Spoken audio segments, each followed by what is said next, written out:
എന്തോ വന്നതാണ് പാതിരാക്ക്. അത് എത്രയോ ഹാദിമീങ്ങളുണ്ട്, സർവൻസ് ഉണ്ട്, ഒക്കെ ഉണ്ട്. ബഹുമാനപ്പെട്ട ശംസുൽ ഉലമ ഈ പാതിരാക്കെന്തിനാണ് അവിടെ വന്നത്? ഞാൻ കാറുകാരനോട് പറഞ്ഞു, നിങ്ങൾ തിരിച്ചു പോയിക്കോ, ഞാൻ ഇവിടെ ഇറങ്ങാം, ഞാൻ ഇവരെ കൂടെ പോയിക്കോളാം എന്ന് പറഞ്ഞു. അങ്ങനെ ചെന്ന് നോക്കുമ്പോൾ ഓഫീഷ്യലായിട്ടുള്ള ഒരു കാര്യത്തിന് പെട്ടെന്ന് ഒരു വിവരം കിട്ടി, അന്ന് കേസ് സംബന്ധമായ ഒരു കാര്യത്തിന്. അപ്പം അത് കയ്യോടെ ചെയ്ത് നിർത്തി വരണം അദ്ദേഹത്തിന് ഉറങ്ങണമെങ്കിൽ. അതിനു മുമ്പ് അദ്ദേഹം ഉറങ്ങില്ല. അങ്ങനെ ഒരു സംഗതി ഉണ്ടായാൽ, സംഘടന എന്തെങ്കിലും ഒരു കാര്യം ഉണ്ടായാൽ ഉറങ്ങില്ല എന്നർത്ഥം.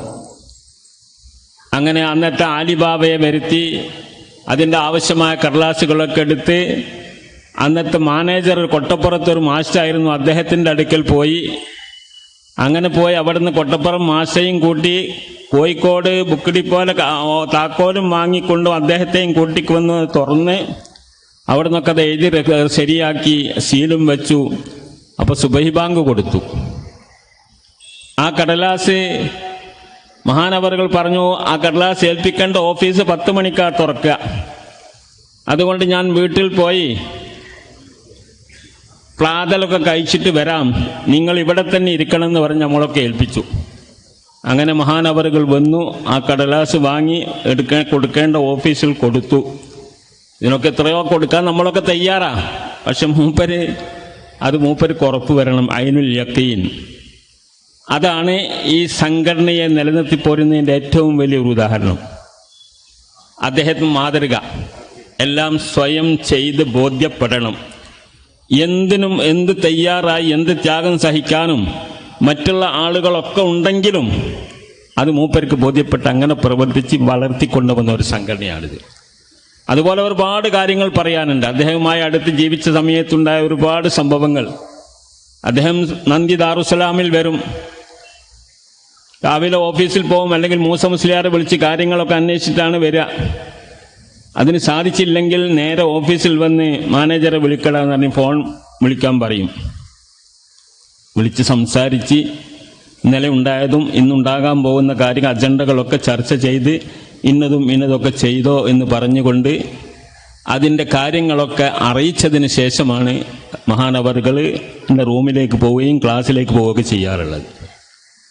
അങ്ങനെ ഈ സംഘടനയെ ശ്രദ്ധിച്ചു പോന്ന, പിന്നീടോ അതിൻ്റെ മുമ്പോ ഉണ്ടായിട്ടില്ലെന്ന് നമുക്കറിയാം.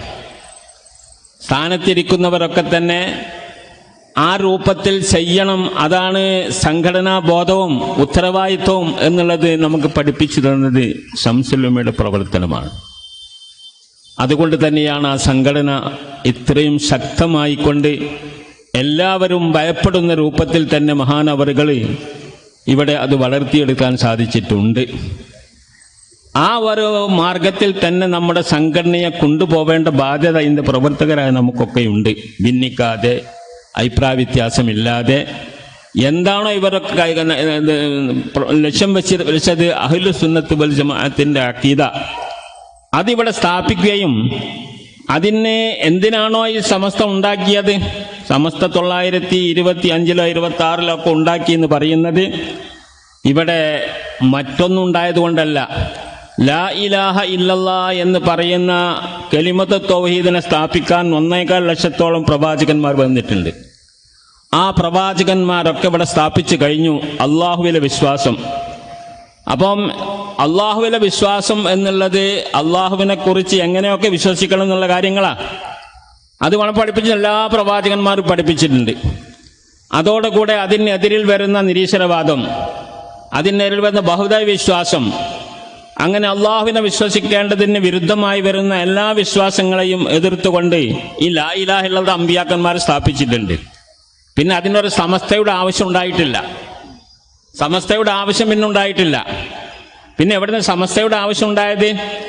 ഈ മഹാന്മാരൊക്കെ കൂടി ബഹുമാനപ്പെട്ടതാ ഇവിടെ കിടക്കുന്ന മഹാനായ വരക്കൽ മുല്ലക്കോയ തങ്ങളും അതുപോലെ തന്നെ കണ്ണിയത്ത് ഉസ്താദും അങ്ങനെ പാങ്ങിൽ അഹമ്മദ് കുട്ടി മുസ്ലിയാർ, മഹാരഥന്മാരായ പണ്ഡിതന്മാരൊക്കെ കൂടിക്കൊണ്ട് സമസ്ത ഉണ്ടാക്കുന്നത് ഇവിടെ വഹാബികൾ വന്നപ്പോഴാ.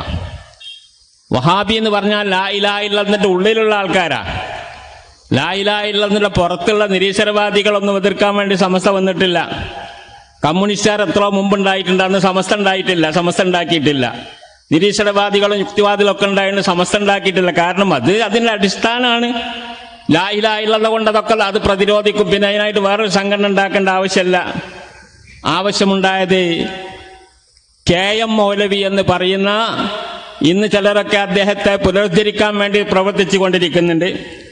അദ്ദേഹം ഇവിടെ വന്നപ്പോഴാണ്, ഫിത്നയുടെ നാമവുമായി വന്നപ്പോഴാണ് സമസ്ത ഉണ്ടാക്കേണ്ടി വന്നത്. ആ വഹാബിസം വന്നപ്പോഴാണ്. അതിൻ്റെ ഏറ്റവും വലിയ തലപ്പൻ അദ്ദേഹമാണ്, KM മൗലവിയാണ്. അദ്ദേഹത്തിന് ഇത് കൊണ്ടുവന്നപ്പോഴാണ് ബഹുമാനപ്പെട്ട സമസ്ത ലാ ഇലാഹ ഇല്ലല്ലാഹയുടെ പേരിൽ പറഞ്ഞുകൊണ്ട് അതിൻ്റെ ഉള്ളിൽ പ്രവർത്തിക്കുന്ന കള്ളന്മാരെ പുറത്തു കാക്കാൻ വേണ്ടിയിട്ടാണ്.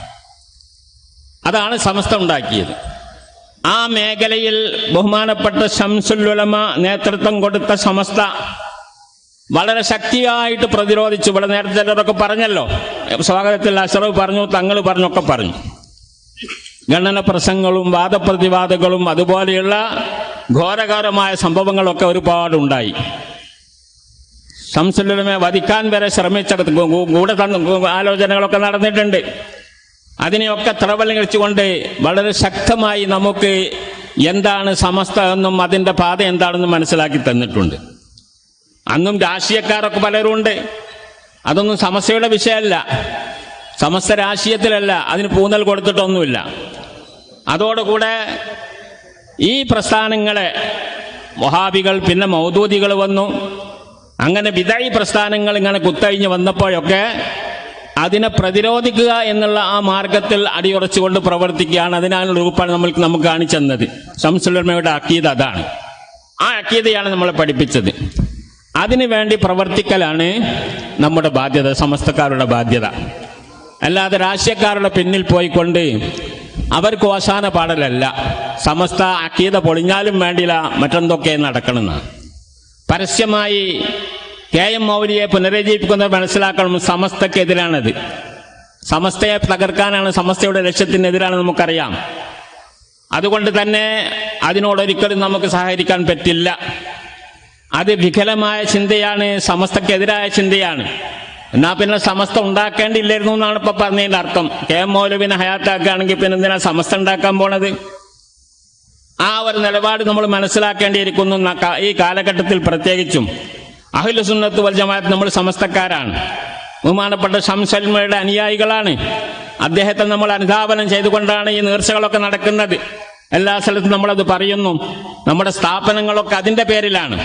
ശംസുൽ ഉലമ അനുധാവനം ചെയ്ത അഹ്ലു സുന്നത്ത് വൽ ജമാഅത്തിന്റെ അതിനാ അഖീദയുടെ പേരിലാണ് നമ്മുടെ സ്ഥാപനങ്ങളൊക്കെ ഉള്ളത്.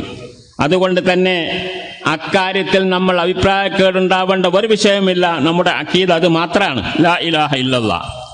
അത് അഹ്ലു സുന്നത്ത് വൽ ജമാഅത്താണെന്ന് പ്രത്യേകം ശക്തമായി നമ്മൾ ഉണർത്തേണ്ടി വന്നത് ബിദഈ പ്രസ്ഥാനങ്ങൾ വന്നതിന് ശേഷമാണ്. അതുകൊണ്ട് നമ്മൾക്ക് ഒന്നാമത്തെ നമ്മുടെ സമസ്തയെ സംബന്ധിച്ചിടത്തോളം പ്രതിരോധിക്കാൻ മുന്നിട്ടിറങ്ങേണ്ടത് ഈ ബിദഈ പ്രസ്ഥാനത്തിന് എതിരിലാണ്. അതിൽ അഡ്ജസ്റ്റ്മെന്റ് ഇല്ല. അതിൽ അഡ്ജസ്റ്റ്മെന്റ് സമസ്തക്ക് സ്ഥാനമില്ല. പിന്നെ അഖീദയിൽ അഡ്ജസ്റ്റ്മെന്റ് ആയി കഴിഞ്ഞാൽ പിന്നെന്തിനാ സമസ്ത? സമസ്തന്റെ ആവശ്യമില്ല. എല്ലാ സർവ കക്ഷികളെയും കൂട്ടിക്കൊണ്ടുള്ള ആ പരിപാടി സമസ്തക്കില്ല. അവരോടൊക്കെ ചില നയങ്ങൾ സമസ്തയുടെ നേതാക്കൾ നേരത്തെ പ്രഖ്യാപിച്ചതുണ്ട്. അവരുടെ യോഗത്തിൽ പോകുക, അവരെ സ്വീകരിക്കുക, അവരെ ആദരിക്കുക തുടങ്ങിയ കാര്യങ്ങളൊക്കെ ചെയ്താൽ അവൻ സമസ്തയുടെ വിരുദ്ധനാണ്. സമസ്തക്ക് അവനെ പൊറുപ്പിക്കാൻ സാധിക്കുകയില്ല. ഈ ഒരു അഖീദ നമ്മൾ ഉൾക്കൊള്ളാൻ ബഹുമാനപ്പെട്ട ശംസുൽ ഉലമയെ നമ്മൾ ആദരിക്കുന്നു, ബഹുമാനിക്കുന്നു, അദ്ദേഹത്തിന്റെ ബർക്കത്തെടുക്കാൻ വരുന്നു എന്നൊക്കെ പറയുന്ന ആളുകളാണ് നമ്മളെങ്കിൽ ശംസുൽ ഉലമയുടെ ഒന്നാമത്തെ ശ്രദ്ധയും അവസാനത്തെ ശ്രദ്ധയും അതും തന്നെയായിരുന്നു. ബിദഈകൾക്ക് ഇടം കൊടുക്കാതെ ശക്തമായി പ്രവർത്തിക്കുക എന്നുള്ളതാണ്. ഞാൻ കൂടുതൽ പറയുന്നില്ല. പ്രത്യേകിച്ച് ഈ കാലഘട്ടത്തിൽ നമ്മളത് മനസ്സിലാക്കണം. നമ്മളൊക്കെ തന്നെ ഈ അഖീദ വളർത്തുന്നതിന് വേണ്ടിയിട്ടും അഖീദ വിരുദ്ധരെ ഈ അഖീദ വിരുദ്ധരെ അടിച്ചമർത്തുന്നതിന് വേണ്ടിയിട്ടുമുള്ള നമ്മുടെ പ്രവർത്തനം നടക്കണം. അല്ലാഹു സുബ്ഹാനഹു വ തആല ശംസുൽ ഉലമയുടെയും അതുപോലെ തന്നെ മഹാനവറുകളുടെ സഹപ്രവർത്തകരുടെയും ഒക്കെ ജാഹ് ബർക്കത്ത് കൊണ്ട് അർഹമുറാഹിമായ തമ്പുരാൻ നമുക്ക് അഹ്ലു സുന്നത്ത് വൽ ജമാഅത്തിന്റെ അഖീദയിലും സമസ്തയുടെ പിന്നിൽ അടിയുറച്ചുകൊണ്ട് പ്രവർത്തിക്കാൻ, സമസ്തയുടെ അഖീദയ്ക്ക് വിരുദ്ധമായി വരുന്നവർക്കൊക്കെ അതിനൊക്കെ പ്രതിരോധിച്ച് മുന്നേറാനും അല്ലാഹു സുബ്ഹാനഹു വ തആല നമുക്കൊക്കെ തൗഫീഖ് ചെയ്യുമാറാവട്ടെ. എന്ന് മാത്രം പറഞ്ഞുകൊണ്ട്